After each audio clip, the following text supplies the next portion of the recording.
Well, folks, welcome to another edition of Politics and Right. I'm Egberto, Willies, your host. Thank you so kindly for being a part of the show. Guess what happened, guys? We had a major crash on the main computer system. It seems like the hard drive went down, but I don't know exactly why the hard drive went down with all our data, etc. Luckily, most of this stuff is backed up on the cloud. So I was able to transfer a whole lot of stuff to our local laptop double screen kind of a deal that I have here, with the expectation that we are going to continue and have a good show for you today. I still got all the stuff done. We have an interview with Marlon Weems that we're going to do about tariffs. It's an interview that we did yesterday. And we also have what I will call a tutorial. And why do I call it a tutorial? It's a piece that Velshi did that I want to go over. But before I do that, let me, like I'm saying, I'm loading things up. And by the way, tonight, I don't know if I'm going to get a chance to sleep, because guess what?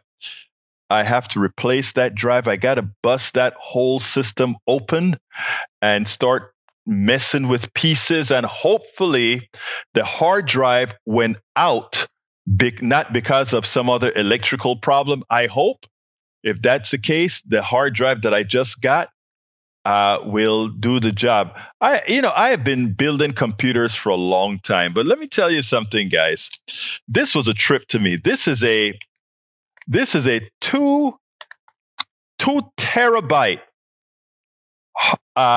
drive. This small. Actually, it's a lot smaller than that. I'm coming to answer all your questions in a minute, but I'm just fascinated by how small things are. And by the way, I could have gotten the 8 terabyte, but it was too expensive. This one was about, I think I paid just under $100, or maybe a little bit less for this one. This is an advanced solid state drive, meaning no moving parts, but 2 terabytes for under $100. Look how small.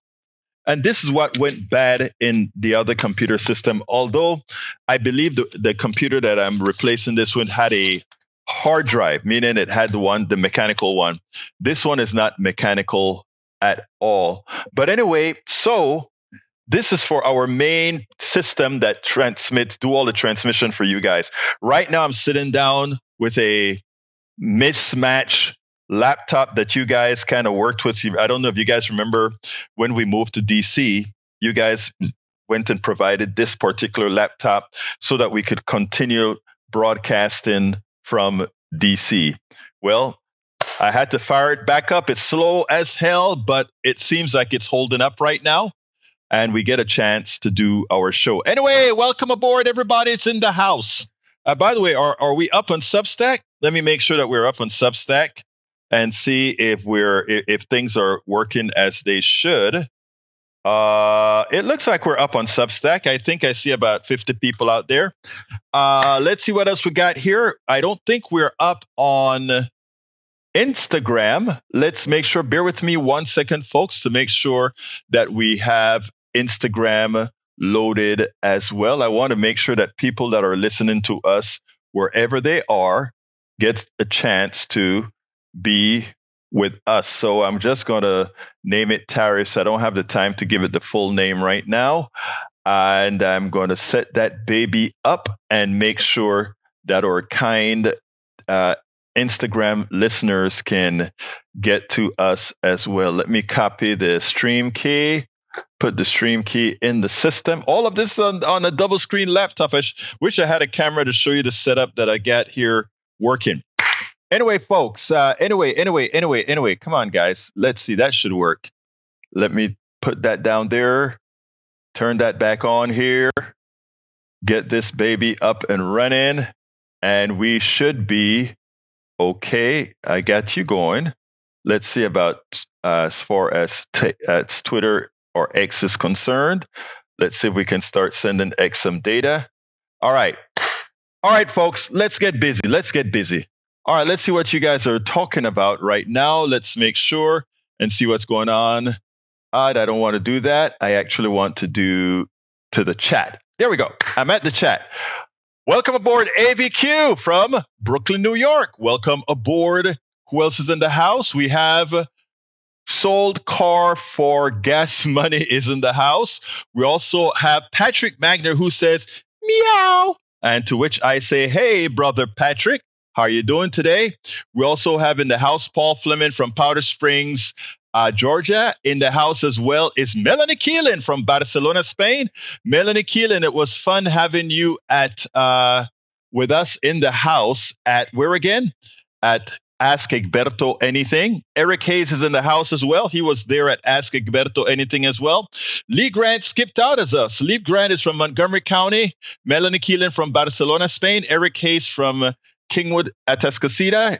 We also have in the house Bridge MCP from Binghamton, New York. She hasn't visited us with Ask Egberto for a very long time. We'd love to have her back. Who else is in the house? Lee the Bearcat. How you doing, Lee? Great to see you here.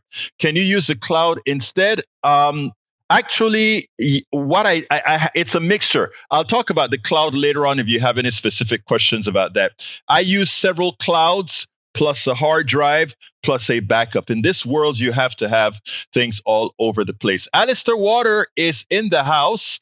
She says no stream on Substack. I thought I just saw a stream at Substack. Let me go to Substack and see if it's there on Substack or not. Let's see. I need to make sure that we're okay. I'm looking at Substack, Alistair. It's there. Whoops. Yeah, let me. Oh, come on, get out of there. All right. Let me reboot the phone. For some reason, when we do that, something happens. Okay, phone is being rebooted. Make sure that we're okay. All right. Okay. Now, let's continue with our. Steigen Bergen Greek is in the house. Welcome aboard. Lee the Bearcat is in the house. I think I spoke to you before. Let's see what else we have. All right. Let me start reading what you guys want me. Oh, my God. I don't know if I can read all of that for you today, Michael, because I have a long video, but here we go. Trump administration releases California dam water without state approval. I'm not going to read the whole thing. Let me just tell you what that is all about. Trump lied and said that he brought water from the north to the south and all that good stuff. Well, it wasn't true. Now, the government controls a lot of reservoirs, and all he did to try to make himself tell the truth is ask the Corps of Engineers to open the spigot on a dam, and he's likely going to be flooding areas that shouldn't be having water right now. California problem was not a lack of water around in reservoirs. Their problem was that there were not enough capacitors around the areas to keep the pipes filled up. Whenever you are in your subdivision, there are big pipes that go around the whole subdivision or the whole city, right? If you look around the city, you see those bulbs in the air, or you see tanks on the top of mountains. And what you do is you have the source of water. Let's say it's a lake and a plant that pumps the water into the piping. But along those pipings, you have to have these big bulbs. They're known as, like in electrical systems, they would be known as capacitors. Why do you want those? Because the diameter of the pipe in a particular area may be one size. And as more people pull the water, the pressure will drop very low. What you do is you create these water capacitors that along the path of that pipe, they provide water to rebuild from what the people in the front of the pipe took out. It's a capacitive type of a thing that they do. They do it in electrical circuits. They do it in mechanical circuits. They do it in hydraulic circuits. All of those things are engineering concepts that these folks actually need. And that is what was lacking in California. All these pipes they were never designed for all these, what do you call them? All these water faucets. What do you call it? You know what I mean? The water faucets that controls the water for the firemen. Those hydrants should not they're not expected that a whole bunch of them are going to be open at the same time, because those hydrants have big capacity outputs. that's the answer for that one. The second story from Michael Rudney says, New York Times, after tariff fight with Canada and Mexico, Trump's next target is Europe. Yes, he said he says that the EU doesn't treat him right. He's like a little crying baby, right? We're a powerhouse. Our economy makes mincemeat of all these other people's economies. And he's concerned that they're not treating us right. Come on, wake up. The other item from Michael Rudney's NPR investigation have recovered the voice recorder from the cockpit of the medical transport jet. Oh, I didn't know that. Jet that crashed shortly after takeoff near Philadelphia Shopping Center. Philadelphia Mayor Cheryl Parker confirmed one person on the ground inside a car at the time was killed in the crash. Parker did not say how many were in critical condition. The number of victims in the crash may change in the coming days. Do you know if they are able to read it, or we don't know that yet? We don't know that yet. All right, Huffington Post from Michael Rudden again. The new DOT memo directs funds to communities with higher marriage and birth rates. The memo said recipients of the federal transportation dollars must cooperate with immigration enforcement, a hit so-called sanctuary cities. A congressional aide who works for the transportation policy and requested anonymity to speak freely said, I've never seen a memo like this before. Considering fertility rates when prioritizing federal grants, we obviously have no idea what the full impact of that will be. It's absolutely creepy. It's a little Chinese government. Trump would hate that comparison, but I don't know where else I've seen a policy of we need incentive for baby making. The combination of infrastructure investment and areas with high birth rates and a stance against DEI means they're looking at white birth rates and allocating funding. We're at redlining the past, blatantly racist. But we knew this was coming. We actually knew this was coming. All right. Michael says, Egberto, daily reminder. Don't forget manual share. The post automation didn't work this time. It takes about 3 minutes, Michael. That is just the way we do the automation is whenever a live stream starts on YouTube, I'm just telling this for people to understand this in the aggregate. Whenever you start a live stream on YouTube, they create an RSS record.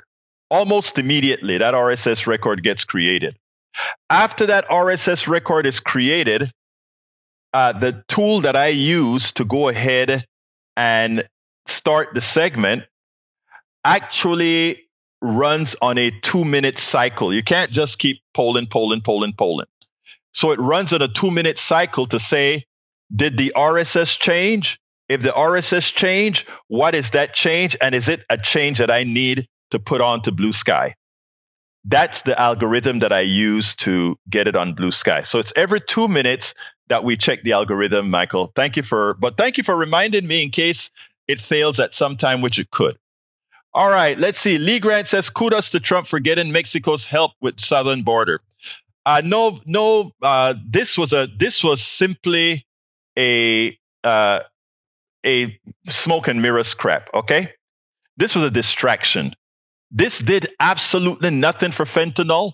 This did absolutely nothing at all. This was just Donald Trump he liked to macho talk. You know, his brain isn't working too well. And his macho talk caught up with him. And the business leaders got to him and said, man, are you crazy? And he's trying to back out of it right now. So that's all it's really is. Okay. Michael says, you too, I lost a hard drive a few days ago. Only lost files relevant. 5 irrelevant files that weren't backed up. I hear you, brother.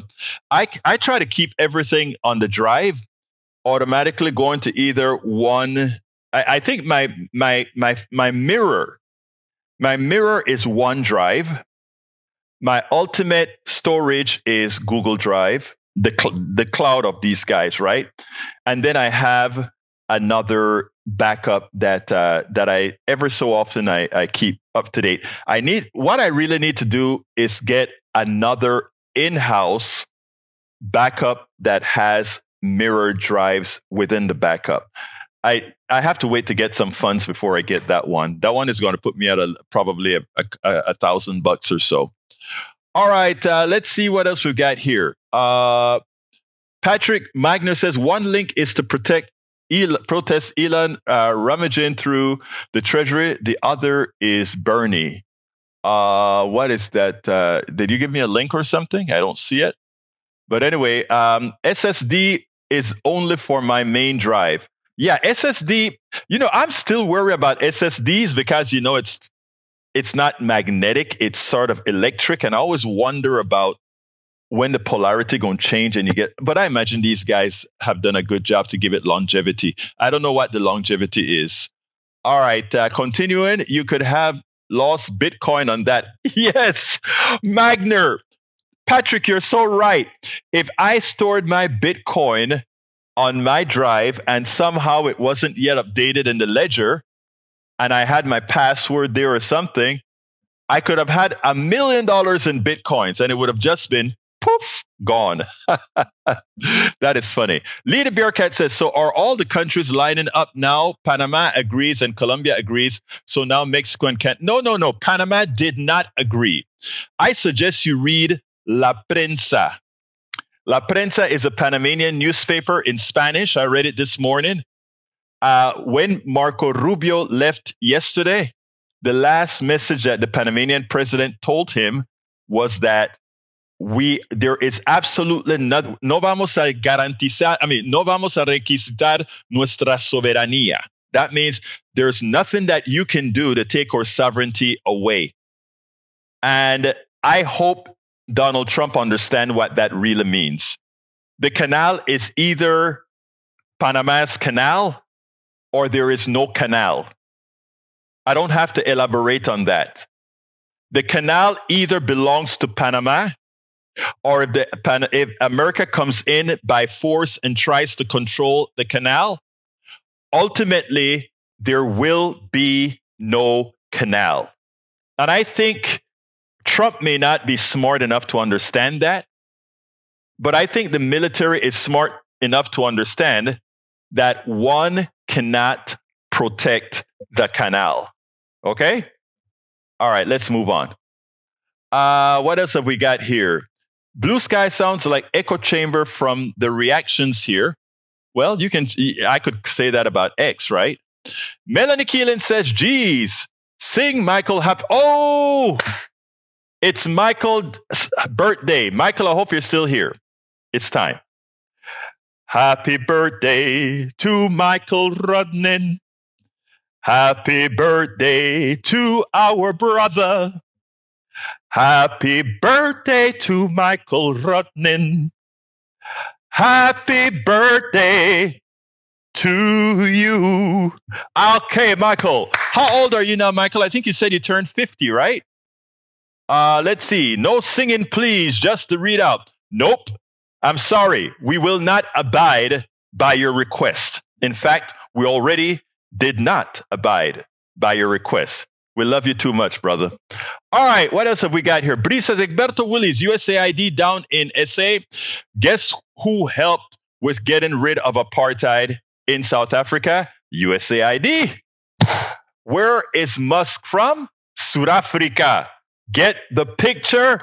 Yes, but I just learned that from you, Breach. I didn't know that. I tell you, I got the smartest PDR, the smartest posse on the planet. I didn't know that. Thank you for giving that information. Okay, Michael Fleming says Trump and the GOP are trying to repeal a Biden admin rule that requires lead water pipes to be replaced. Let's see. Tens of millions of people, including children, would continue to have contaminated drinking water if the rules are revoked. So the GOP is a party of poisoning now. Nope, it's a party of wanting dumb people. Remember, they want dumb people. And what does that do for you again? It makes you dumb. Guys, I got to get started with the next thing right now. So let me just kind of run through this. I'm going to answer those manually. I got to get started with the long thing we did yesterday. So here we go. I hope it all works as it should. Let's get busy with the video. My name is Egberto Willies with Egberto Off the Record, along with El Señor, the one and only Marlon Weems of The Journeyman. And today we have something special to discuss, something that is active. Welcome aboard. I'm glad we're having this discussion, Marlon, because you are a financial guy. You know just about everything there is to know about capital. Not everything, but I know a bit. Well, I am not going to allow you to get away with saying not everything, because I think having Trump as president and having quite a few of these guys that are what I call the real DEI hires in the government makes you quite a bit more than an expert, Marlon. So, I mean, you are my expert on capital. Anyway, how you doing today, Mr. Journeyman? I've seen some things. How you doing today, my friend? Not bad at all. Glad to be here. So thanks. Well, thank you. Look, today I kind of named the topic that we're talking about today, sort of based on what you brought up, which is Canada, Mexico, and China will ensure Trump regrets starting a trade war. I know that's not the way you led it, but when I started thinking about it, I said, you know what? After I'm starting to see the response in Canada, Mexico, and China, and I'm talking about a real response now. At first it was a shock to everybody. It was a shock that I can't believe Trump is really going to do this to his friends. And now they're mad. What's your thoughts? The way I think about how Trump behaves in these kind of situations, I mean, we all know, first and foremost, he's a bully. And he sort of built his reputation, although I don't know why people don't believe him, because he does this. Going back to his real estate life, where he was known for not paying people and for, having a plumber or a construction guy do the work.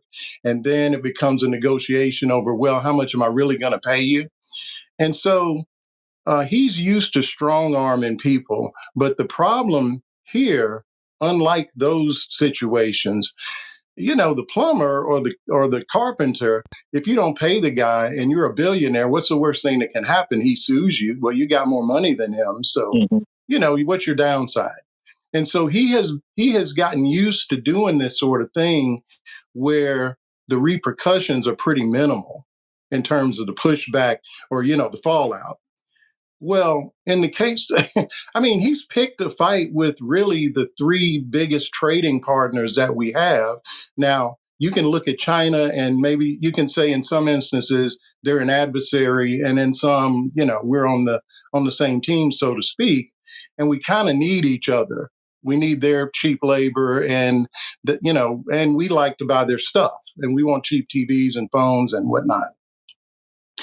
But these guys, there's not another China or another Mexico or Canada for Trump to go to.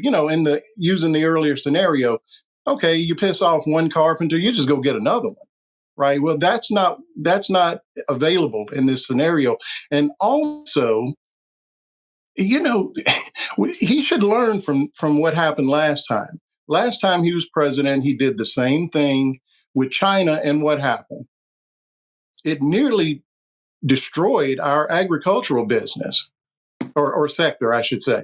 I was looking at some numbers, and I think, in fact, I want to be exact. In 2017, we were doing this is direct aid to bail out farmers as a result of what happened when we went after China. I think it was steel and maybe aluminum or something of that nature. And they came back on us and hit our soybean market. And so we went from direct aid in 2017, 11.5 billion. The next year, 32 billion. So if that gives you any indication of what's about to happen here, unless somebody pulls his chain, we're looking at some real difficulty, because and not to carry it too far, The guy literally has blown up his own agreement. Remember, when he was president before, there was a problem with NAFTA. It was something wrong with it. He never could really tell us what. And he sort of rebranded it, and now it's the, U.S. Free Trade USDM, Agreement? yeah. USDM, right. Well, now he's saying we're being taken advantage of, but it's the agreement he made. So he hasn't really articulated what it is that Canada is doing to us that warrants what he's done. But I think he didn't expect them to call his bluff the way that they have. And so we're stuck. Let me tell you, I want to remind those that are listening to us that back in the 1930s, we attempted to put tariffs on. It was called the Smoot-Hawley Tariff Act. Yes. And during that time, all it did was exacerbated the Depression. And there are reasons why that reality is there and why it is likely to happen again. But I want to get into a few technical things here that I want to point out in addition to what you just said, Marlon. And here are the following things. I want people to understand. First of all, Marlon brought up an excellent point of what happened to agriculture when Trump did it the first time. He thought he was going to be able to use these tariffs to load the American coffers with money. Because let's be clear, those of you that are listening to this program, there aren't tariffs that are really applied to countries. Tariffs, anytime America applies a tariff, America is applying a sales tax to the American people or to American businesses. And the reason I'm including businesses is for fairness. What I mean is the following. China will be hit with a 10% tariff. Now, when Walmart sells goods from China, Walmart marks those goods up. So here's the reality.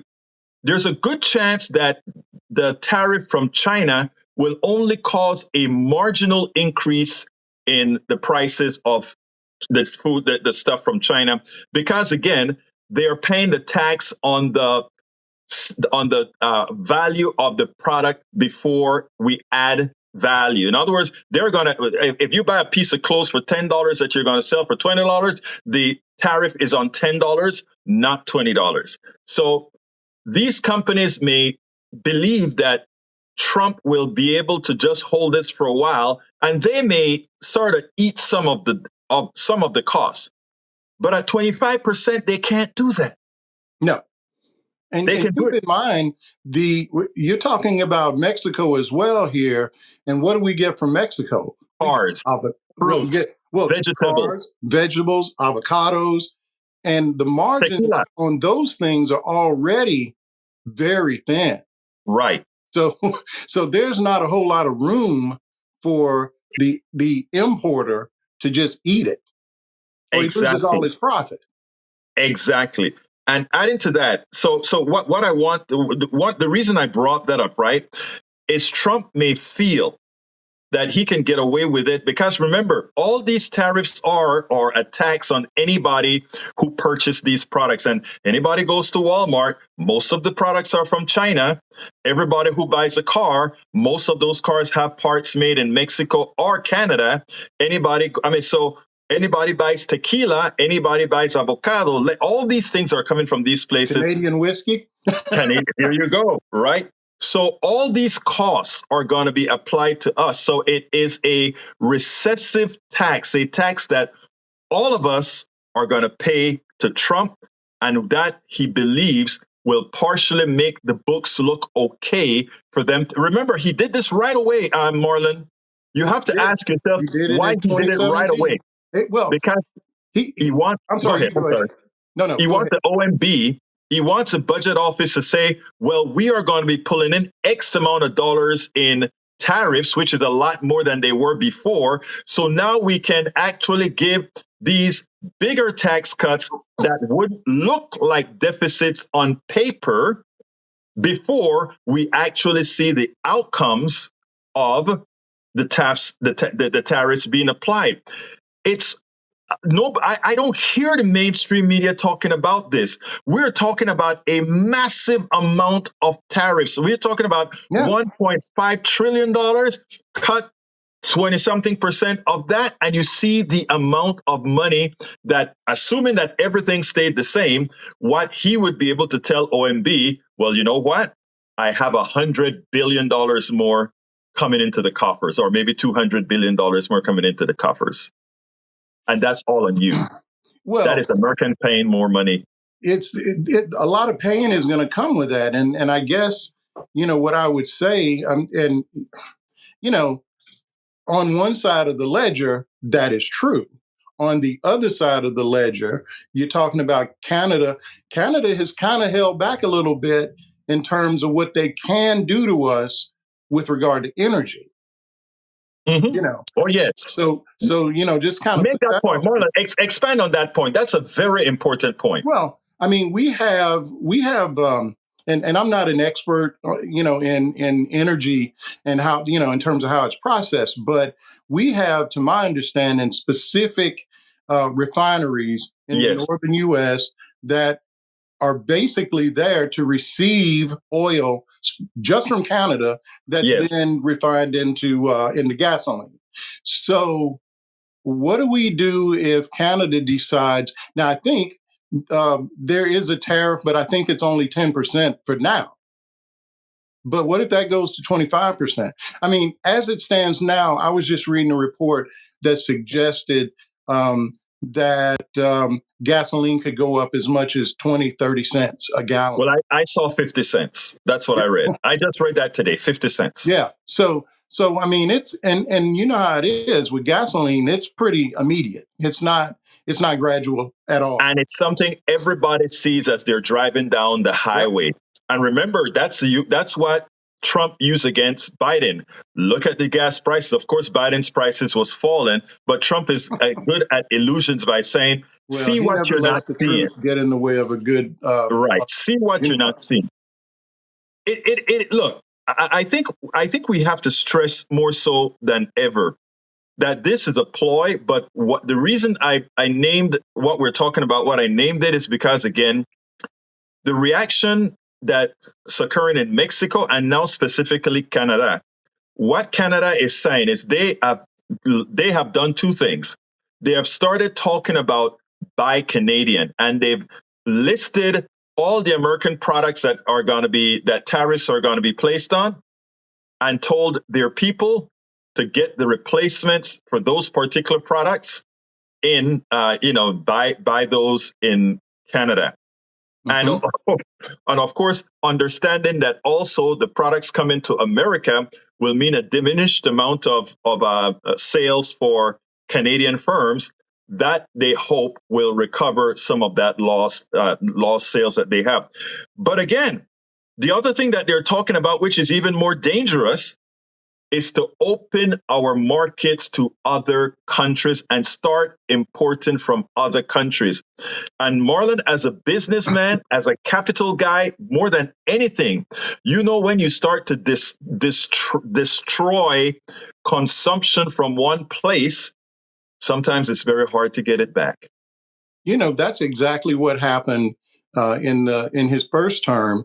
We had farmers that had built relationships with China that, it's not like going on Amazon, and so these are relationships that were built over years and years that just blew up because what China did, not only did they hit the soybean, well, the way that they hit soybeans and some of our other, farm goods was they just started buying from Brazil.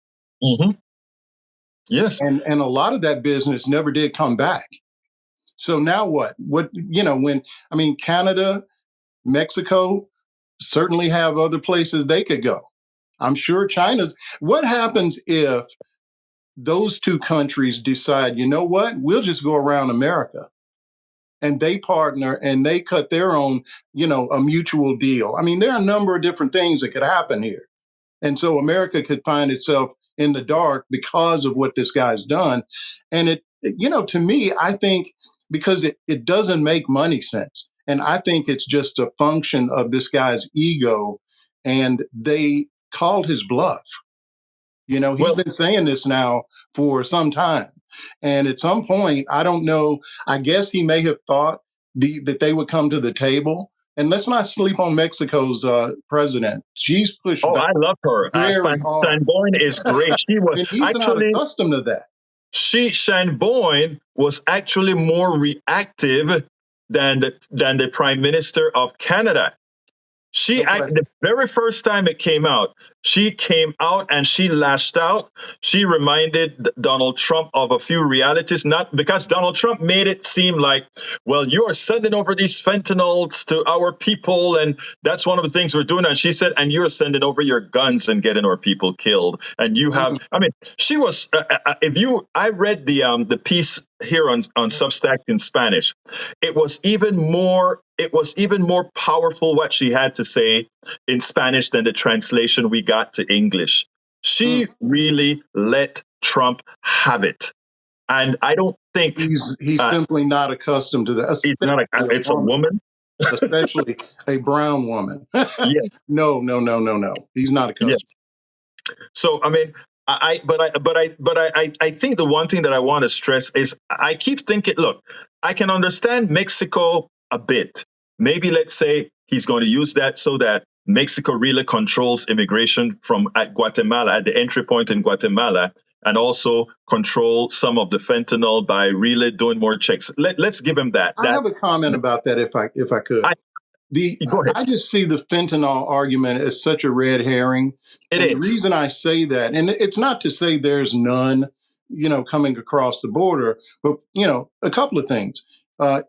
There's demand. That's why these drugs are coming here. It's not like see why you're here. How to sell them stuff, So I noticed one of the executive orders that Trump signed redirected this drug and I forget the name of it, and I'll post it on Substack. But the document is very interesting in that this is a strike force, if you will, that is specifically going after terrorists and drug traffickers and the like.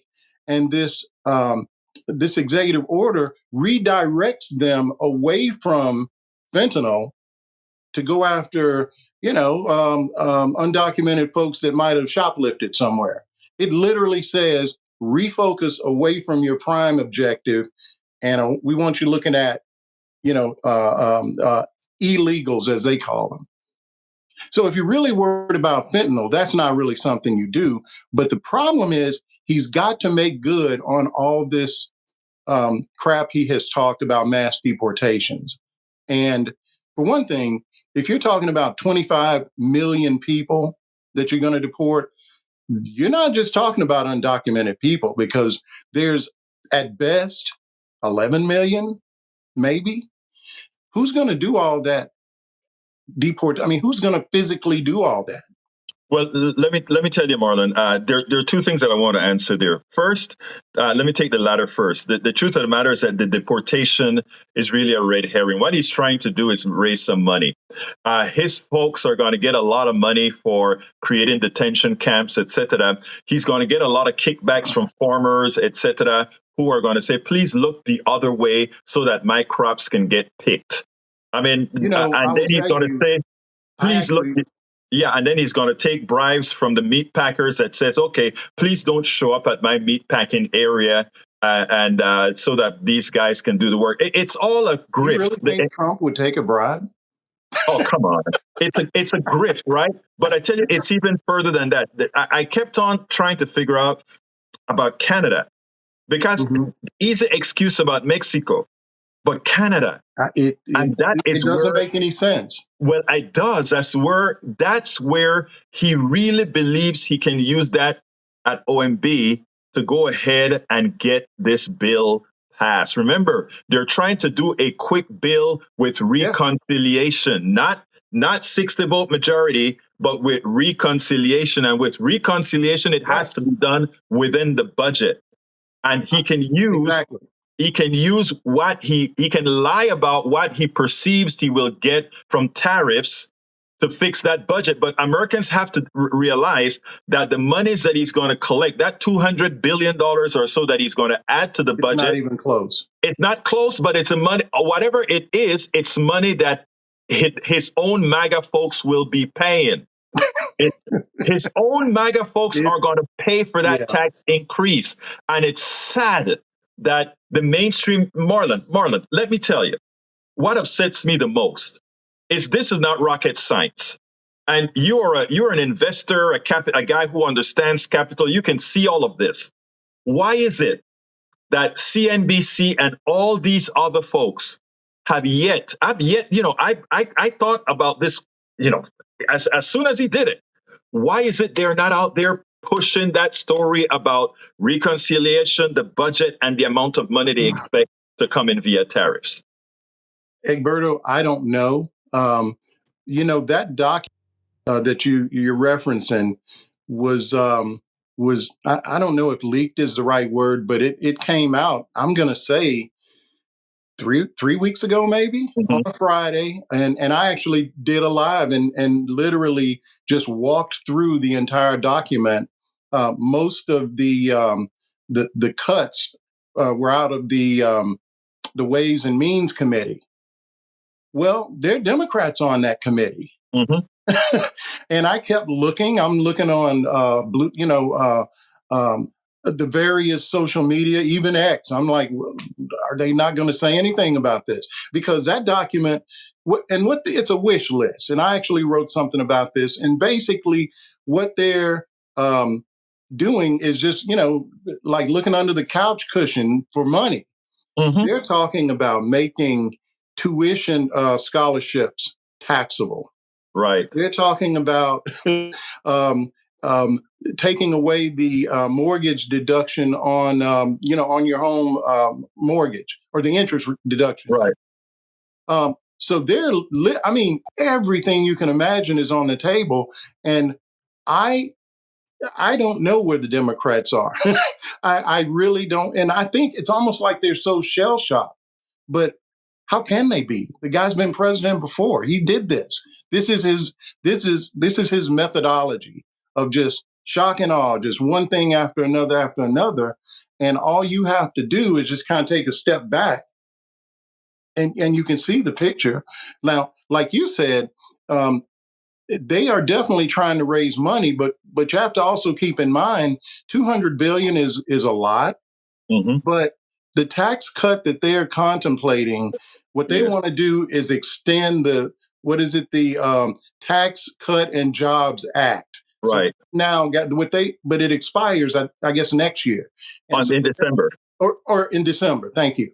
So what they want to do is extend that for 10 years. So if you look at that reconciliation piece, everything they're contemplating, they're saying, well, we can get this much over 10 years. We can get this much, because they're trying to pay for an offset. Well, they have to, because it's reconciliation. It's not 60 votes. Dude, it's $5 trillion that they're talking about adding, and it could be more with, because he's also at the same time talking about taking the taxes off of Social Security and tips, which is another red herring, because if you're making your living on tips, you're not paying taxes. Exactly. I mean, a lot of, when I was doing some not campaigning, but talking about this with some people, you had a whole lot of folks like, well, he's giving us a tax cut. Everybody's getting a tax cut. If you're making tips, and I'm like, look, folks, look at the tables.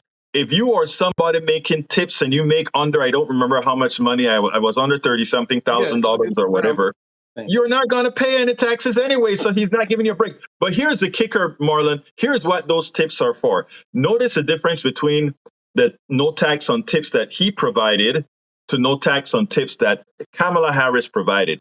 Hers was restricted to these workers in restaurants and maids, etc. His had no restrictions, which means a stockbroker could get paid in tips.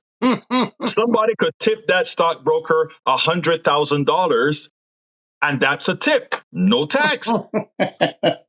No, I mean, oh man, you have to. Everything's a grift. Okay, you have to understand whenever he proposes something purportedly for the middle class, it is never for the middle class or the poor. Because as you just pointed out, a tip worker isn't paying a hell of a lot of tax, if any.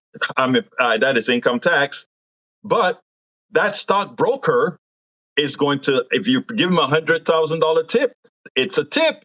And all he has to do is say, hey, think about Social stockbroker guy, Security, I am tipping this to you. if you think about taking the taxes off of Social Security, it's kind of like a low-key way of choking off Social Security. Exactly. Because that tax, that tax you pay is going back into the fund that, we've been robbing for years. So, a long time. Maybe that's a subject of another show, perhaps. The Social Security is for another show. But yeah, so let me say we are currently at 26, which is about the cut time for Pacifica Network. So let me ask you a few questions here. What are your thoughts? What are your thoughts as far as how this is going to end? Will these things go through on Tuesday? Will he see the light? Or will we get the 50 cents increase in gasoline prices, large increase in avocados, tequila, lettuce, etc.? I would like to think he's going to back off like he did just a week ago with, the freeze that just shook everything. Right. But I don't know if he's willing to lose face 2 times in a row in less than 2 weeks. I think his ego is as such that he'll just burn the whole thing down. That's the Trump I know. Well, he's already underwater. So let's see what happens when like I said, folks, what's MAGA going to do when they realize they've been had? And by the way, do remember, they have guns. All right. Well, that's a pleasant thought. I don't know what it's going to take, Egberto, for people to realize that I will just say this, and I know you have to wrap up. I had a guy that I got fairly close to that had voted for Trump both times, reasonable guy.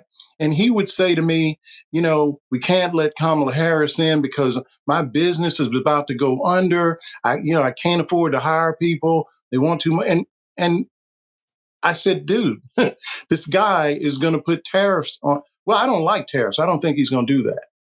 So I don't know. And I will even tell you, look at the stock market. The stock market did not believe he was going to do this stuff. Mm-hmm. So futures open in a little bit, and I'm just going to be very interested to see what the market's going to do now, because it's been functioning as though, he's not going to do that. Nobody's that stupid. Well, he's done it. So now you may wake up tomorrow and see an epic bad day in the stock market, and you realize all this is inflationary. All of this. So we got numbers on Friday that were good economic numbers in terms of but the Fed admits they still don't have inflation under control, even without this. And all of this, when you start doing things that cause prices to go up, that's inflation. That's what it is. So everything that was supposed to be bad about Kamala Harris, we're getting ready to see it's really this guy that was. And think about all the economists that kept telling us, Goldman, the Peterson economic group, all of them were telling us, if this guy does these things, it's going to be ugly. So we're in the find out stage now. Marlon Weems, author of the newsletter, The Journeyman. Folks, check it out. Thank you so kindly, Marlon, for spending this afternoon with me. Your voice is invaluable, and more so than not, because much of what we talk about is not covered in the proper context in the mainstream media. Thank you so kindly for all that you do, my brother. I appreciate you having me on, Egberto. Always a pleasure. I hope you enjoyed that. Anyway, I don't have the time for the next video, madre mia. I was a little bit off with my time. Welcome aboard, Joe. How are you doing? Let's see. Vri says Eric is supposed to be some kind of accountant. He can't be, I do wonder about that sometimes, Bridge, because it's like, hey, the numbers are absolute. Numbers are, in fact, absolute. So it makes me wonder a whole lot of time as well. Hey, guys, I don't have any more videos because, again, actually, I do have a videos, but it's 8:47 and I don't have the time based on what's left. But while I was waiting for this video to be done, look at the sun coming in all directions right now. So forgive the bad lighting. Remember, this is sort of impromptu, but I want to test my phones. I set up the the electronic phones to see if I could get it to work on this system. So somebody give me a call, 281-823-7747. Let's see if it works. This is a system, not a new system. This is my backup system that I put together at midnight last night. Let's see if I got the connections right with the virtual phone. So give me a call. That number is 281-823-7747. And tell me what you think about what's going on with the stuff. Bruce Pollard says, Bruce Pollard here in Kingwood. Bruce, it's great that you're back in Kingwood, brother. You've been missed, and we got to go get some coffee, as in very, very soon as well, my dear brother. Hey, it's ringing. It's ringing. Let's see if it works, though. Brother Bruce, are you there? I'm here. All right. So it did work. All right. And I think another one is coming in as well. So, Beer, let me answer that one. Okay, I think that is Brigitte. Okay, let me go ahead and fix and merge these calls. All right, calls are merged. It worked. How you doing, Bridge? There you go. I'm good. And guess who else is with us right now? I appreciate it. Guess who's with us right now as well? El Senor Bruce Pollard. Bruce, how are you doing? Bruce, are you there? Hey, Bruce. Oh, what happened to Bruce? I think, yeah, okay, Bruce, call back again. I thought I linked the calls. Yeah, okay, good. What's up, Bruce? Talk to me. How was your trip? Am I here now? Yes, you're here now. How was your trip, Bruce? I'm glad to be back. It was very good. I'm glad. It was pretty. Back. You're glad to be back. I can't imagine how cold it was in Minnesota. I don't know if you know, but let me just say, I won't call any names out here, but a good friend of ours, while you were away, had a bad accident on the ice that we had here, and he broke his femur and the other bone, and he's still recovering right now. So just to let you know. We'll talk to it about later. Anyway, how you doing, Bridge? Wait a minute. What's going on? Can you guys hear me at all? I hope this stuff is still working now. All parties have disconnected the line. Oh, well, it seems like all parties disconnected the line. Well, look, folks, we're going to get out of here. But before we get out of here, I need to do the ask to say, please support the program as best as you can. There are several ways to support us. And the best way to support us right now is, okay, here we go. The call come back in. Michael Cisak. All right, Mr. Cisak, how are you doing? Oh, can you hear me, Mr. Cisak? As usual, pay all those taxes. So actually, we are. What taxes? Help you out with your phone system. Well, I appreciate you helping me out. You're one of our regulars as well. But I know you're not paying all that much taxes, my brother. Why do you say you're paying a lot of taxes? You're only paying a lot of taxes if you're making a lot of money. And if you're making a lot of money, that's a good thing, right? Well, I am making a lot of money, but I'm paying a lot of taxes. I mean, taxes is that's good expense I have. And what's wrong with that? Why? Why are you? Let me ask you this, Mike Cisak. Let's not talk about. Let's not talk ideology here. Let's just talk fairness. And then I gotta go. But here, let me ask you this: you're making a lot of money, correct? Yeah. All right. What allowed you to make all that money that you're making? Hard work. And what else? Hard work. That's it. Okay. That's a lot of hard work. and I know. And you know what? I work very hard as well. I work very hard. I work more than on average 16 hours a day. But the work that I do is more altruistic than what you do, I imagine. But here's the thing. This country structure has allowed you to make the kind of money that you make. Okay. It wasn't done by you. We have a false level of individualism that really isn't factual here in the United States. So I want us to have a conversation about that at another time when we have time, from a non-ideological point of view, from a mathematical point of view. Okay? At another time, Sure. though. All right. Thank you, my brother. I'll talk to you later. I need to go do my ask. All right, folks, there is the way to help Politics Done Right continue to do what we're doing here is to support the program. And the way to support the program is to join us by becoming a paid subscriber of our Substack. And unfortunately, it doesn't seem like I have the links all set up for me as I normally do. So I'm just going to ask you to please go to politicsdoneright.com/newsletter, politicsdoneright.com/newsletter to support us, or go to our Substack at egberto.substack.com. But I got to get out of here now. It's 4:01. My name is Egberto Willies. I love you all. This is Politics Done Right. And you know how I end this baby. I am what? Out! We spend a lot of time deconstructing the news, trying to parse it into a form that everybody can understand. We try to find those little nitpicks where it flies above the fray, etc. If you really like these videos that we do, I want to ask a big favor. Please go ahead. Number 1, subscribe to our channel. And number 2, please join if you can. Thank you so kindly for watching. Keep watching. Please remember to share. We must populate the entire internet with our progressive message, a message that we know is what most Americans say that they want. So help us, please join.